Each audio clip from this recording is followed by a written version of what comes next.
ஆண்டவரும் இரட்சகருமாகிய இயேசு கிறிஸ்துவின் நாமத்தில் வாழ்த்துக்கள். இந்த நாளிலும் ஆதியாகமம் 1வது அதிகாரத்தை நாம் கற்றுக்கொள்ளப் போகிறோம்.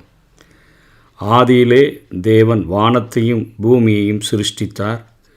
பூமியானது ஒழுங்கின்மையும் வெறுமையுமாயிருந்தது. ஆழத்தின் மேல் இருள் இருந்தது.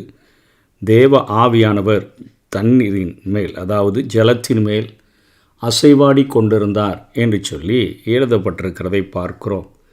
6 நாட்கள் ஆண்டவர் தன்னுடைய படைப்புகளை உண்டு பண்ணி 7வது நாளிலே ஓய்ந்திருந்தார் என்று சொல்லி இந்த அதிகாரம் குறிப்பிடுகிறது. முதல் நாளிலே தேவன் வெளிச்சத்தை உண்டு பண்ணினார் என்று சொல்லியும், 2வது நாளிலே ஆகாய விரிவை உண்டு பண்ணினார் என்று சொல்லியும், 3வது நாளிலே வெட்டாந்தரை, அதாவது உலர்ந்த தரையை உண்டு பண்ணினார் என்று சொல்லியும், 4வது நாளிலே சூரிய சந்திர நட்சத்திரங்களாகிய அந்த சுடர்களை ஆண்டவர் உண்டாக்கினார் என்று சொல்லியும், 5வது நாளிலே மீன்கள் பறவைகள் இவைகளை உண்டு பண்ணினார் என்று சொல்லியும், 6வது நாளிலே மிருகங்களையும் மனிதர்களையும் ஆண்டவர் உண்டு பண்ணினார் என்று சொல்லியும், 7வது நாள் சிருஷ்டிப்பு முடிந்தபடியினால தேவன் தன் படைத்தவைகள் எல்லாவற்றையும் பார்த்து நல்லது என்று கண்டவர் அங்கே ஓய்ந்திருந்ததாக இந்த அதிகாரம் குறிப்பிடுகிறதை நாம் பார்க்கிறோம். இந்த அதிகாரம் தொடங்குகிற முதல் வசனம், ஆதியிலே தேவன் வானத்தையும் பூமியையும் சிருஷ்டித்தார் என்று இங்கே அதனுடைய ஆரம்பமானது ஒரு வலியுறுத்தப்படுகிற காரியத்தை நாம் இங்கே பார்க்கிறோம். ஆண்டவர் ஆதியிலே என்று சொல்லுகிற போது தேவன் வானத்தையும் பூமியும் சிருஷ்டித்த அந்த ஆண்டவர், அந்த பூமியானது ஒழுங்கின்மையும் வெறுமையுமா இருக்கிற அந்த சூழ்நிலையின் மத்தியில் தேவ ஆவியானவர் ஜலத்தின் மேல் அசைவாடி கொண்டிருந்தாரே, மனிதன் வாழ்கிறதற்கு ஏற்ற பூமியாக மாற்றும்படியாக ஆண்டவர் அசைவாடி கொண்டிருந்தார் என்று வேதம் சொல்லுகிறது. நிலப்பரப்பு முழுவதையும் அங்கே ஜலம் மூடியிருந்தபடியினாலே, மனிதர்கள் வாழ்கிறதற்கு வெளிச்சம் இல்லாமல் இருந்தபடியினாலே, முழுவதும் தண்ணீரால் நிரப்பப்பட்டிருந்தபடியினாலே, ஒரு ஒழுங்கின்மை வெறுமை காணப்பட்டபடியினாலே தன்னுடைய சிருஷ்டிப்புகளை ஒழுங்குபடுத்தும்படியாக ஆண்டவர் முதலிலே மனிதனுக்கு வாழ்க்கைக்கு தேவையான வெளிச்சத்தை அங்கே கட்டளையிடுகிறதை நாம் பார்க்கிறோம். வெளிச்சம் உண்டாக கடவது என்று சொல்லி முதல் நாளிலே ஆண்டவர் உண்டாக்குகிறார். வெளிச்சம் என்பதற்குரிய எபிரேய சொல் ஓர் என்று அழைக்கப்படுகிறது. இது முதலில் ஒளிக்கதிர்கள் சக்தியுடன் பூமியின் மேல் வந்து படிந்ததை குறிக்கக்கூடியதாக இருக்கிறது. தேவன் பின்பு சுடர்களை உண்டாக்கினார் என்று சொல்லி 14வது வசனத்திலிருந்து நாம் பார்க்கிறோம். பின்பு தேவன் பகலுக்கும் இரவுக்கும் வித்தியாசம் உண்டாகத்தக்கதாக வானம் என்கிற ஆகாய விரிவிலே சுடர்கள் உண்டாக கடவது, அவைகள் அடையாளங்களுக்காகவும் காலங்களையும் நாட்களையும் வருஷங்களையும் குறிக்கிறதற்காகவும் இருக்க கடவுது என்றார். அவைகள் பூமியின் மேல் பிரகாசிக்கும்படிக்கு வானம் என்கிற ஆகாய விரிவிலே சுடர்களாய் இருக்க கடவுது என்றார். அது அப்படியே ஆயிற்று. தேவன் பகலை ஆள பெரிய சுடரும் இரவை ஆள சிறிய சுடரும் ஆகிய 2 மகத்தான சுடர்களையும் நட்சத்திரங்களையும் உண்டாக்கினார். அவைகள் பூமியின் மேல் பிரகாசிக்கவும் பகலையும் இரவையும் ஆளவும் வெளிச்சத்துக்கும் இருளுக்கும் வித்தியாசம் உண்டாக்கவும் தேவன் அவைகளை வானம் என்கிற ஆகாய விரிவிலே வைத்தார். தேவன் அது நல்லது என்று கண்டார். இது 4வது நாளிலே ஆண்டவர் உண்டாக்குகிறார். சூரிய சந்திர நட்சத்திரங்களை எல்லாம் 4வது நாளிலே உண்டாக்குகிறார். ஆனால் எபிரேய மொழியிலே ஓர் என்று சொல்லுகிற வார்த்தை முதல்ல ஒளிக்கதிர்கள், அதாவது பூமியின் மேல் வந்து அப்படியே அந்த வெளிச்சம் படிந்ததை நாம் அங்கே குறிப்பிடப்படுகிறதை பார்க்கிறோம். இதை பவுலப்போஸ்தலன் எடுத்து கொரிந்து சபைக்கு எழுதும் பொழுது, இருளிலிருந்து வெளிச்சத்தை பிரகாசிக்க சொன்ன தேவன் இயேசுவின் முகத்தில் உள்ள தமது மகிமையின் அறிவாகிய ஒளியை இந்த கடைசி காலங்களிலே எங்களுடைய இருதயங்களில் பிரகாசிக்கும்படியாக செய்தார் என்று எழுதுகிறதை பார்க்கிறோம். ஆகவே மனிதன் இந்த உலகத்தில் வாழ்கிறதற்கு அவனுக்கு வெளிச்சம் தேவை. ஆகவே அங்கே வெளிச்சத்தை ஆண்டவர் உண்டு பண்ணி தேவன் அங்கே வெளிச்சத்தையும் இருளையும் வெவ்வேறாக பிரித்தார் என்று பார்க்கிறோம். வெளிச்சத்துக்கு பகலென்று பெயரிட்டார். அங்கே இருளுக்கு இரவு என்று அங்கே பெயரிட்டார். அப்பொழுது முதல் நாள் ஆயிற்று. அப்போ அந்த முதல் நாளில் 24 மணி நேரங்கள் என்பது சாயங்காலமும் விடியற்காலமும் ஆகி முதல் நாள் ஆயிற்று. இந்த அதிகாரத்தில் மட்டும் இந்த வார்த்தைகள் 6 முறை வருகிறது. இதற்கான எபிரேய சொல் யோம் என்று அழைக்கப்படுகிறது. 24 மணி நேரம் கொண்ட ஒரு நாளை இது குறிக்கக்கூடியதாக இது காணப்படுகிறது. அதனை தொடர்ந்து ஆண்டவர் ஆகாய விரிவை உண்டாக்குகிறாரே. இந்த ஆகாய விரிவு என்பது நிலத்தில் உள்ள தண்ணீருக்கும் மேலே உள்ள மேகங்களுக்கும் இடைப்பட்ட அந்த வெளியிடத்தை குறிக்கக்கூடியதாக காணப்படுகிறது. ஆகவே இப்படிப்பட்ட ஆகாய விரிவை ஆண்டவர் உண்டு பண்ணி இதில் பறவைகள் எல்லாம் வாழ்கிறதற்கான ஏற்ற இடமாக மாற்றி அங்கே ஆண்டவர் 4வது நாளிலே உண்டாக்கப்பட்ட சுடர்களை அங்கே வைத்தார் என்று சொல்லி நாம் பார்க்கிறோம். இவைகள் எல்லாவற்றையும் ஆண்டவர் உண்டாக்கின பொழுது மனிதன் வாழ்கிறதற்கு ஏற்ற இடமாக மனிதனை தன்னை போல உருவாக்கி அவன் ஆளுகை செய்யக்கூடியவனாக அவன் இருக்க வேண்டும் என்பதற்காகத்தான் ஆண்டவர் ஒவ்வொன்றையும் உண்டாக்கி இவைகள் நல்லதென்று அவர் கண்டார் என்று சொல்லி பார்க்கிறோம். ஆகவே ஒவ்வொரு காரியங்களையும் ஆண்டவர் உண்டாக்கினார். ஆதியிலே தேவன் வானத்தையும் பூமியையும் சிருஷ்டித்தார். காணப்படுகின்ற காணப்படாத அனைத்துக்கும் முதல் காரணராயிருக்கிற தாமாகவே இயங்குகின்ற ஒரு நித்தியமான அனாதி தேவன்தான் இந்த வேதாகமத்தில் முதல்ல வெளிப்படுத்தப்படுகிறதை பார்க்கிறோம். தேவன் இல்லாமல் ஒரு காலம் இருந்ததில்லை. பர்வதங்கள் தோன்றும் முன்னும் நீர் பூமியையும் உலகத்தையும் உருவாக்கும் முன்னும் நீரே அனாதியாய் என்றென்றைக்கும் தேவனாய் இருக்கிறீர் என்று சொல்லி மோசே சங்கீதம் 90வது அதிகாரம் 2ஆம் வசனத்தில் சொல்லுகிறார். ஆதியிலே, அதாவது அந்த பூமியும் வானமும் உண்டாக்கப்படுகிறதற்கு முன்னமே, அதனால தான் பர்வதங்கள் தோன்றும் முன்னும் நீர் பூமியையும் உலகத்தையும் உருவாக்கும் முன்னும் நீரே அனாதியாய் என்றென்றைக்கும் தேவனாய் இருக்கிறீர் என்று மோசே தெளிவாக சொல்லுகிறார். முடிவுள்ள இந்த உலகத்தை படைக்கும் முன்பாக வெளிப்படுத்துதலே பார்க்கிறோம். இந்த உலகத்திற்கு ஒரு முடிவு இருக்கிறது. தேவன் அனாதியாக என்றென்றைக்கும் இருந்தார். வானத்திலும் பூமியிலும் படைக்கப்பட்ட அனைத்துக்கும் மேலானவர் தேவன். அவர் அவற்றை சார்ந்து இருக்க போகிறதில்லை, அவற்றுக்கு முந்தினவர் என்று சொல்லி வேதத்திலிருந்து நாம் பார்க்கிறோம்.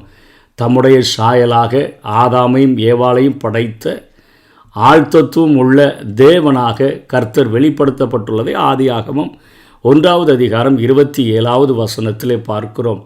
தேவனுடைய சாயலாக ஆதாமும் ஏவாளும் படைக்கப்பட்டபடியினால் அவர்கள் தேவனோடு தொடர்பு கொண்டு அன்புடனும் தனிப்பட்ட முறையிலும் அவரோடு கூட உறவாடும்படியாக படைக்கப்பட்டிருந்தார்கள்.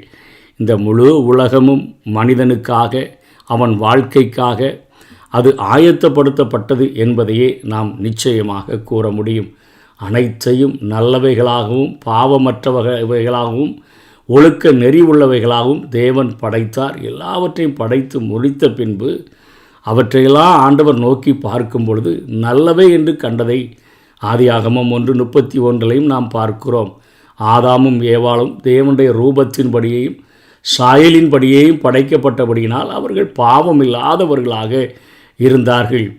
அங்கே சாத்தான் அங்கே ஏவாளை சோதித்த பின்புதான் பாவம் மனித வாழ்க்கைக்குள்ளாக நுழைந்தது. அது வரைக்கும் அவர்கள் பாவம் இல்லாதவர்களாக வாழ்ந்தார்கள் என்றே சொல்ல வேண்டும். வானத்திலும் பூமியிலும் எல்லாவற்றையும் தேவன் சிருஷ்டித்தார் என்று சொல்லி ஆதியாகமம் 1:1 பார்க்கிறோம். ஏசாயா 40:28 நாம் இதை பார்க்கிறோம். ஏசாயா 42:5, 45:18 இவைகளில் எபேசியர் 3:9, கொலோசியர் 1:16 இவைகளெல்லாம் எபிரேயர் 1:2 நம்ம பார்க்கிறோம். தேவன் சிருஷ்டித்தார். எபிரேய மொழியில் அது பாரா என்று அழைக்கப்படுகிறது. தேவனால் மட்டுமே இந்த காரியத்தை செய்ய முடியும் என்கிறதை வேதம் நமக்கு கற்றுக் கொடுக்கிறது. தேவன் இந்த சிருஷ்டிப்பின் பணியை ஆரம்பிக்கிறதுக்கு முன்பாக பூமியானது ஒழுங்கின்மை வெறுமை இருள் நிறைந்ததாக இருந்ததாக வேதம் சொல்லுகிறது. அகில உலகத்துக்கும் பூமிக்கும் இப்பொழுது இருக்கிறபடி ஒழுங்கான அமைப்பு அந்த நாட்களில் இல்லை. அது வெறுமையாக இருந்தது.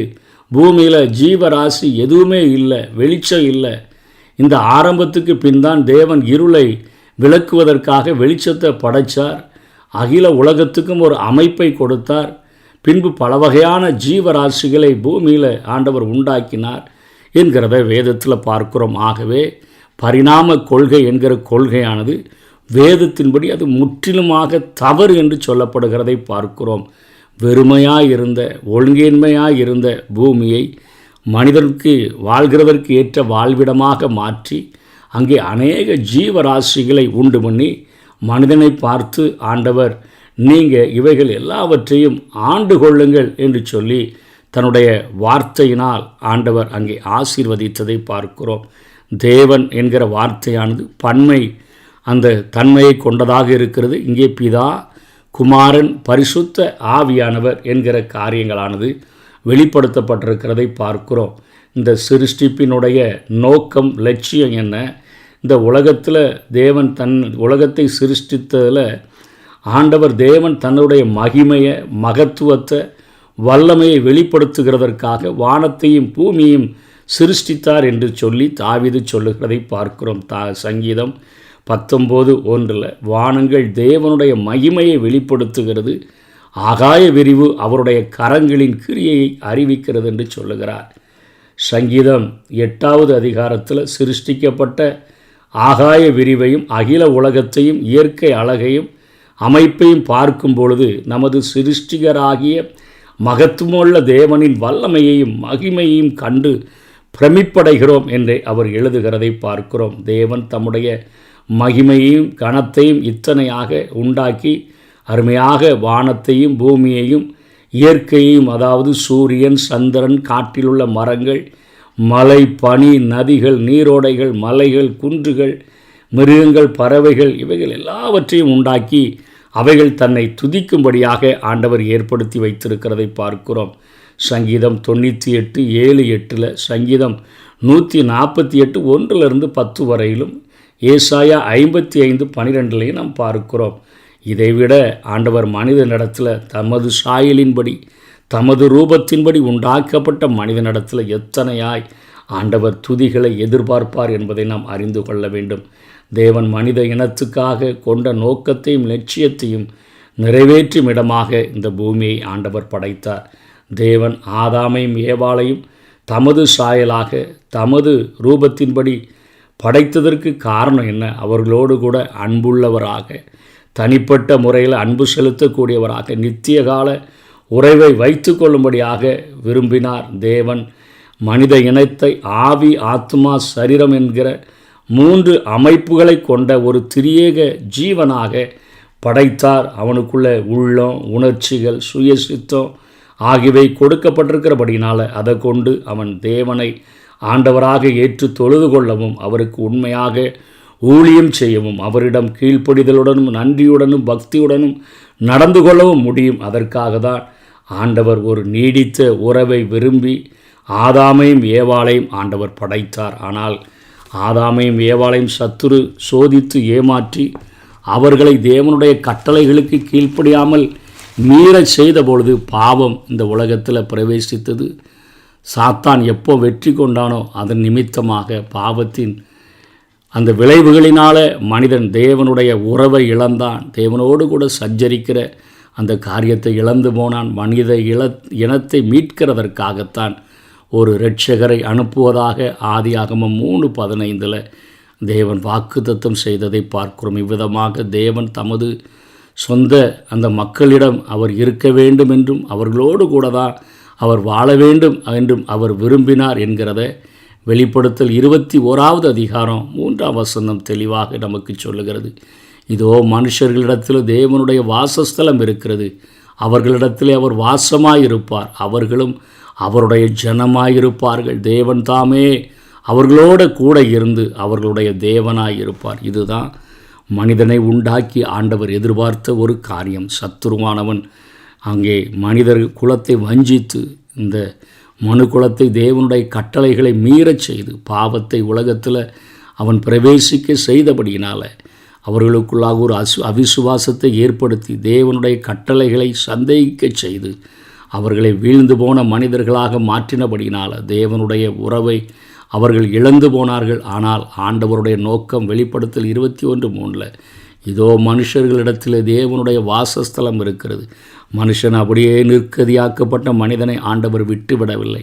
ஒரு மகத்தான மீட்பின் திட்டத்தை உண்டாக்கி அவனோடு கூட வாசமாக இருக்கிற வாசஸ்தலத்தை ஆண்டவர் ஏற்படுத்தினார் என்றே சொல்லப்படுகிறது.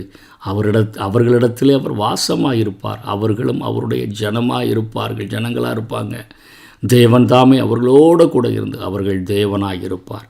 இதை ஆண்டவர் எதிர்பார்க்கிறார். இன்றைக்கு ஆண்டவராகிய இயேசு கிறிஸ்து இந்த பூமியில் வந்து நமக்காக வாழ்ந்து மரித்து பாடுபட்டு அடக்கம் பண்ணப்பட்டு உயிர்த்தெழுந்து இன்றைக்கு பிதாவின் சன்னிதானத்தில் ஒரு மகா பிரதான ஆசாரியராக நின்று பரிந்து பேசுகிறபடினாலே சிந்தப்பட்ட இயேசு கிறிஸ்துவின் இரத்தம் சகல பாவங்களையும் கழுவி நம்மை சுத்திகரிப்பதோடு கூட எப்படி அங்கே ஆதியில் மனிதன் உண்டாக்கப்பட்டு தேவனோடு கூட உறவு கொண்டானோ அதே ஒரு உறவை நம்மிலே ஏற்படுத்தி ஒரு புதிய சிருஷ்டியாக மாற்றி நாம் எல்லாரும் திறந்த முகமாய் கர்த்தருடைய மகிமையை கண்ணாடிகளை காண்கிறது போல கண்டு ஆவியாய் இருக்கிற அந்த சாயலாகத்தானே மகிமையின் மேல் மகிமை அடையும்படியாய் ஒவ்வொரு நாளும் மறுரூபப்படுகிறோம் என்று வேதம் சொல்லுகிறது. அந்த பாக்கியத்தை ஒவ்வொரு நாளும் பெற்று அனுபவிப்போம். ரெண்டாவது ஆண்டவருடைய அந்த இரகசிய வருகையில் நாமும் எடுத்துக்கொள்ளப்பட்டு என்றென்றைக்கும் நித்திய காலமாய் அவரோடு கூட வாழுவோம். கர்த்தர் தாமே நம்மை ஆசீர்வதிப்பாராக. ஆமென்.